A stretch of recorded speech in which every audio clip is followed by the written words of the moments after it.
हे महादेव, जिस तरह आपने माता घुष्मा की भक्ति से प्रसन्न होकर उन्हें दर्शन दिए, उनका दुख दूर किया, वैसे ही हम पर सदा कृपा बनाए रखना। घृष्णेश्वर ज्योतिर्लिंग की कथा आपको सुनाने जा रहा हूं। आप देख रहे हैं कथाएं विद कार्तिक। अब तक 12 ज्योतिर्लिंग की सीरीज में हमने 11 ज्योतिर्लिंग की कथा आपको सुना दी है। पिछले एपिसोड्स में जाकर के आप देख सकते हैं। और आइए प्रारंभ करते हैं 12वें ज्योतिर्लिंग की अद्भुत कथा, जहां एक माँ जो है, जिनके बेटे की हत्या उनकी सगी बहन कर देती है, और जब महादेव प्रकट होते हैं उस बहन को दंड देने के लिए, तो ये माँ कहती है कि नहीं, मेरी बहन को क्षमा कर दीजिए, उससे भूल हो गई। बड़ी अद्भुत कथा है, आनंद लीजिएगा। कथा शुरू होती है देवगिरी पर्वत के निकट रहने वाले सुधर्मा नाम के एक विद्वान और तपस्वी ब्राह्मण से। सुधर्मा अपनी पत्नी सुदेहा के साथ रहते थे। दोनों का दाम्पत्य जीवन प्रेम और संतोष से भरा था। घर में किसी वस्तु की कमी नहीं थी, लेकिन एक कमी थी। धीरे धीरे सुदेहा के मन का सबसे बड़ा दुख बनती जा रही थी, उनकी कोई संतान नहीं थी। सुदेहा ने संतान प्राप्ति के लिए अनेक प्रयास किए, पूजा पाठ किया, उपाय किए, लेकिन जब वर्षों तक उनकी गोद नहीं भरी तो उनके भीतर निराशा बढ़ती गई। अंततः एक दिन उन्होंने अपने पति सुधर्मा के सामने एक ऐसा प्रस्ताव रखा जिसे सुनकर वो स्वयं भी चौंक गए। उन्होंने कहा कि आप मेरी छोटी बहन से विवाह कर लीजिए, शायद उसके माध्यम से इस परिवार को संतान का सुख प्राप्त हो। सुधर्मा इसके लिए तैयार नहीं थे। उन्हें आशंका थी कि आज सुदेहा स्वयं ये बात कह रही है, लेकिन भविष्य में यही परिस्थिति उनके मन में ईर्ष्या और दुख पैदा कर सकती है। लेकिन सुदेहा लगातार आग्रह करती रही और अंततः सुधर्मा को उनकी बात माननी पड़ी। इस तरह घुष्मा का विवाह सुधर्मा से हुआ। घुष्मा अत्यंत सरल, विनम्र और भगवान महादेव की अनन्य भक्त थीं। उनकी दिनचर्या का सबसे महत्वपूर्ण हिस्सा था महादेव की पूजा। कहते हैं कि वो प्रतिदिन अपने हाथों से 101 पार्थिव शिवलिंग बनाती थीं, पूरी श्रद्धा और विधि विधान से उनकी पूजा करती थीं, और पूजा के बाद उन सभी शिवलिंगों को पास के एक सरोवर में विसर्जित कर देती थीं। दिन बदले, महीने बदले, वर्ष बीते, लेकिन घुष्मा की साधना नहीं बदली। अंततः उन्हें उनकी भक्ति का फल मिला। भगवान महादेव की कृपा से घुष्मा को एक पुत्र की प्राप्ति हुई। घर में वर्षों के बाद बच्चे की किलकारियां गूंजी।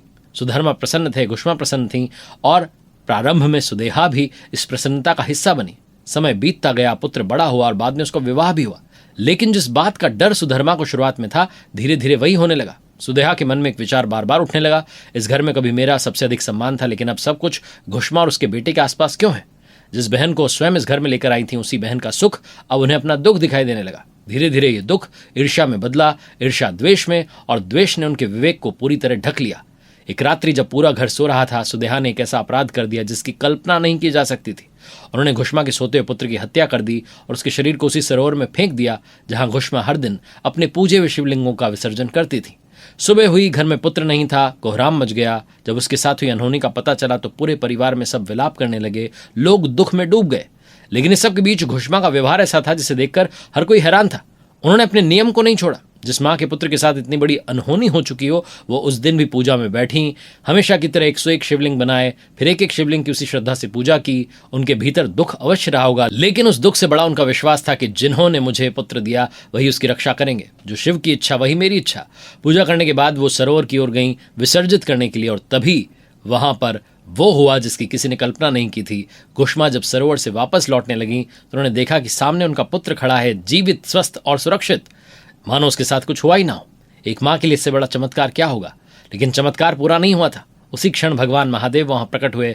महादेव घुष्मा की अडिग भक्ति से अत्यंत प्रसन्न थे। उन्होंने कहा कि तुम्हारी बहन ने तुम्हारे पुत्र की हत्या की थी और मैं अभी उसे उसके अपराध का दंड देता हूं। अब सोचिए, घुष्मा के पास तो यह अवसर था कि बहन को दंड मिल जाए, लेकिन घुष्मा चाहती तो चुप रह सकती थी, चाहती तो कह सकती थी कि प्रभु से उसके कर्मों का फल दीजिए। लेकिन घुष्मा ने जो मांगा वही इस कहानी को असाधारण बना देता है। उन्होंने भगवान महादेव के चरणों में प्रणाम किया और कहा, प्रभु यदि आप वास्तव में मुझसे प्रसन्न हैं तो मेरी बहन को क्षमा कर दीजिए। जिस बहन ने उनका संसार उजाड़ने का प्रयास किया, घुष्मा ने उसी के लिए जीवन दान मांग लिया। उनका मानना था कि यदि भगवान की कृपा से उनका पुत्र उन्हें वापस मिल गया है तो अब किसी और को दंडित होते देखने की इच्छा रखने का कोई अर्थ नहीं है। महादेव घुष्मा की इस करुणा, क्षमा और भक्ति से प्रसन्न हुए। उन्होंने सुदेहा को क्षमा किया। घुष्मा को कहा कि वर मांगो। तब घुष्मा ने अपने लिए धन, वैभव, लंबी आयु नहीं मांगी। उन्होंने प्रार्थना की, महादेव यदि आप मुझसे प्रसन्न हैं तो इसी स्थान पर विराजित हो जाइए ताकि आने वाली पीढ़ियां भी आपके दर्शन और कृपा का अनुभव कर सकें। भगवान वहीं पर विराजमान हो गए ज्योतिर्लिंग के रूप में, और इसे कहा गया घुष्मा की भक्ति के कारण घुष्मेश्वर, जो आगे चलकर घृष्णेश्वर के नाम से प्रसिद्ध हुआ। आज ये महाराष्ट्र के वेरुल में प्रसिद्ध एलोरा गुफाओं के निकट स्थित ज्योतिर्लिंग है। 12 ज्योतिर्लिंगों में इसे 12वां यानी 12वां ज्योतिर्लिंग माना जाता है। ये थी वो अद्भुत कथा जिसमें क्षमा का भाव है। हर हर महादेव, ओम नमः शिवाय।